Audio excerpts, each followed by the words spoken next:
BPED News, Uniting Future Educators.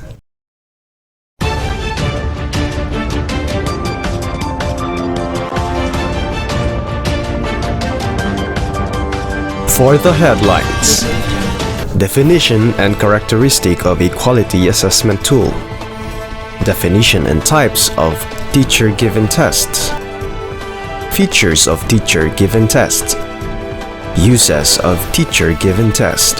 Live from National Telecommunication Network, this is CNA.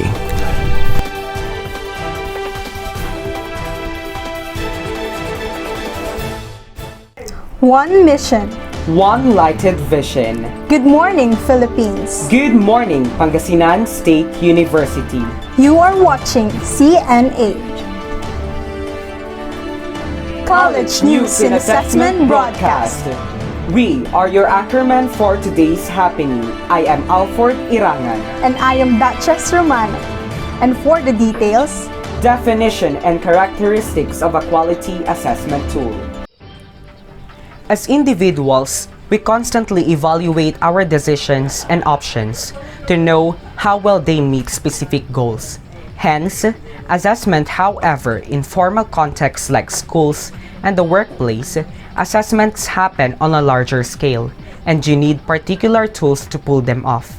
In this report, you will learn about different assessment tools that will help you evaluate performance in various contexts. But first, let us define what is an assessment tool. An assessment tool is a technique or method of evaluating information to determine how much a person knows and whether this knowledge aligns with the bigger picture of theory or framework. Assessment methods differ based on context and purpose. For example, personality test use responses to discover character traits, and financial assessment measure how much you know about concepts like saving and investment. Regardless of the context, all assessment tools depend on a set of well-thought-out questions to gather insights and arrive at informed conclusions by interpreting these insights. Assessment tools can be used to help support active learning, facilitate team-building activities, and foster peer-to-peer learning. They also provide alternative assessment methods and can be used to check in on students' learning in real time. So what are the characteristics of an assessment tool? First is reliability. The right assessment tool produces the same results over time, so there's a consistency or accuracy in these results. Here, you should consider whether the test can replicate results whenever it is used. For example, if the students perform the same test simultaneously, then such assessment passes are reliable. 2. Validity. The validity of an assessment boils down to how well it measures the different criteria being tested. In other words, it is the idea that the test measures what it intends to measure. This means your assessment method should be relevant to the specific context. For example, if you're testing a physical strength, you should not send out a written test. Instead, your test should include physical exercises like push-ups and weight lifting. Third, equitable. A good assessment tool is equitable, which means it doesn't favor or disfavor any participant. Fair assessment implies that students are tested using methods and procedures most appropriate to them. Every participant must be familiar with the test context so that they can put up an acceptable performance. Fourth, standardization. Standardization means applying consistency to your testing methods. For example, if you're sending out a questionnaire, it should have the same set of questionnaires for all participants, and all the answers should be graded using the same criteria. Other characteristics of assessment tools include a good assessment tool should provide a window for high-quality feedback. It is feasible and accounts for equivalence. It should motivate participants to be involved in the testing, and lastly, it should be transparent, non-discriminatory, and match expectations. Uniting future educators, I am Alfred Irangan reporting. Definition and types of teacher-given test. To fill in the details, we have our CNA patroller, Angel Biala. Angel? Teacher-made tests are normally prepared and administered for testing classroom achievement of student, evaluating the method of teaching adopted by the teacher and other curricular programs of the school. Teacher-made test is one of the most valuable instruments in the hands of the teacher to solve his purpose.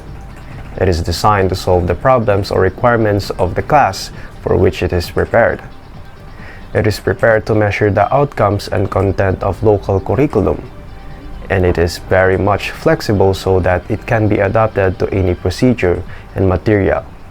It does not require any sophisticated techniques for preparation. There are three alternative types of teacher-made test. The first, subjective test. It is an alternate, multiple choice, matching, and completion test. The second is an essay test, brief or extended. The third one is combination of the two. Completions test. Like multiple choice test, the item in this kind of test consists of a stem and a blank where the students would write the correct answer. Completion test depends heavily on the way that the stems are constructed. These tests allow for one and only one answer and hence often test only students' knowledge. It is however possible to construct completion tests that will test higher order thinking skills. Essay. Classified as non-objective test, essay allows for the assessment of higher order thinking skills, such as test requires students to organize their thoughts on a subject, matter, and coherent sentences in order to inform an audience. In essay test, students are required to write one or more paragraphs on the specific topics. Angel Biala, reporting for CNA. Thank you, Angel. To give us the details on the features of teacher-given tests, we have Mary Grace Reyes. Mary Grace? These are the 11 features of teacher-made tests. Number 1. The items of the test are arranged in order of difficulty, so that the main assumptions were that item arrangements based on the item difficulty, content similarity, or class presentation sequence have no effect on test score or necessary testing time. Number 2. These are the prepared by the teacher which can be used for prognosis and diagnosis purposes. Diagnostic assessment is a type of pre-assessment that allows a teacher to discover a student's particular strength, weakness, knowledge, and skill before they begin learning. It is mostly utilized to figure out what's wrong with the students and to develop lessons and curriculum. Number 3. The tests cover the whole content area and includes a large number of items. There are two types of test items. The first one is objective and the second one is the subjective or essay items. Objective items requires the student to choose the correct response from similar option or to supply a word or a short phrase to answer a question or to complete a statement. The second one is subjective or essay items.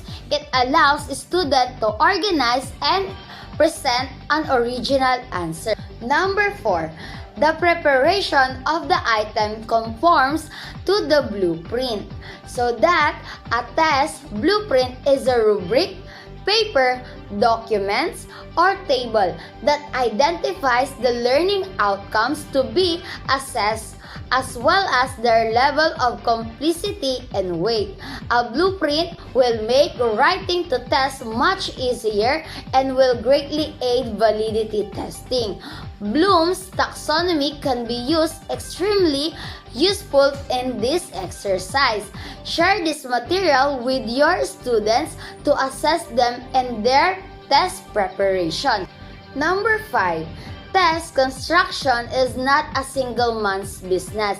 Rather, it is a cooperative endeavor. It means that no man is an island. The student learn to listen what the others have to say, to give and to receive support, to reconcile differences, and to solve problems democratically when they cooperate together. However, just putting a student in a small group and telling them to collaborate does not guarantee that they will do so. For cooperative learning to succeed in the classroom, the teacher's role is vital. Number 6. The teacher's made test does not cover all the steps of standardized tests. So that means to measure the achievement level of students, tests are constructed by teachers for their classroom consumption. Also, their tests are which standards to use wide. It is an instrument of measurement which measure what it aims to measure correctly with constant result. Number 7. Teacher-made tests may also be employed as a tool of formative evaluation, so that teachers often expand on a textbook to make the information relevant and meaningful to their students. Instead of simply reading from the textbook, a teacher might use non-fiction book, guest speaker, experiment, field trips, and demonstration to teach course content. Number 8. Preparation and administration of these tests are economical, so that a testing location that is somewhat calm and has a few interruptions is good, although testing should ideally be done in a separate room. EXAC has been built to be robust enough to use in regular classroom as long as visual and oral distraction are kept to minimum. Number 10. Teacher-made tests are least used for research purposes. That means evaluation can let you know what you're doing right and where you need to improve. It can help you to discover unanticipated outcomes, both positive and negative, the result from your environmental education program. And it can be provide you with insight about how to help your student become more environmentally literate. So let us proceed to our last number. Number 11. They do not have norms, whereas providing norm is quite essential for a standardized test. So that means a type of test that requires all test takers to answer the same question in the same way, or a selection of questions from a common bank of questions, and it is scored in the standard or consistent manner, allowing individuals or groupings of students to compare their relative performance. This is Mary Grace Reyes reporting from CNA. Thank you. Thank you, Mary Grace. Uses of teacher-given test. Bonmart Espiritu has this report. Bonmart. Uses of teacher-made tests. Number 1. To help a teacher to know whether the class is normal average, above average, or below average, and to assist a teacher in determining whether the class is normal average, above average, or below average. Then, number 2. To help in formulating new strategies for teaching and learning, in order to assist him in developing new teaching and learning strategies. Number 3. A teacher-made test may be used as a full-fledged achievement test which covers the entire course of a subject. A teacher-created test can be used as a full-fledged achievement test that covers the entirely subjects of curriculum. Number 4. To measure students' academic achievement in a given course. To assist students' academic performance in a specific course. Then number 5, to assess how far specified instructional objectives have been achieved and to determine the extent to which specified instructional goals have been met. Number 6, to know the efficacy of learning experiences, to ascertain the effectiveness of learning experiences. Then number 7, diagnose student learning difficulties and to suggest necessary remedial measures, to identify students' learning difficulties and recommended appropriate remedial measures. Then number 8, to certify, classify, or grade the student on the basis of resulting scores, to certify, classify, or grade the student based on the result of their tests. Then number 9, skillfully prepared teacher-made tests can serve the purpose of standard tests. Teacher-created tests that have been skillfully prepared can serve the purpose of a standard test. So number 10, teacher-made tests can help a teacher to render guidance and counseling. Teacher created a test that can assist to providing guidance in counseling. Then, number 11, good teacher-made tests can be exchanged among neighboring schools. Good teacher-created tests can be shared between neighboring and sharing in other schools. Then number 12, these tests can be used as a tool for formative, diagnostic, and summative evaluation.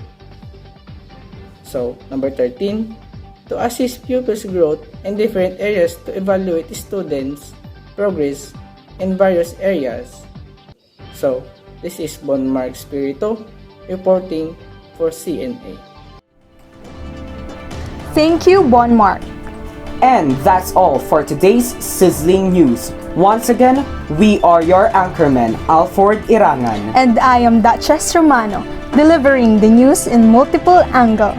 News with no bias. News with no exemption. Delivering nothing but the truth. Towards one united direction.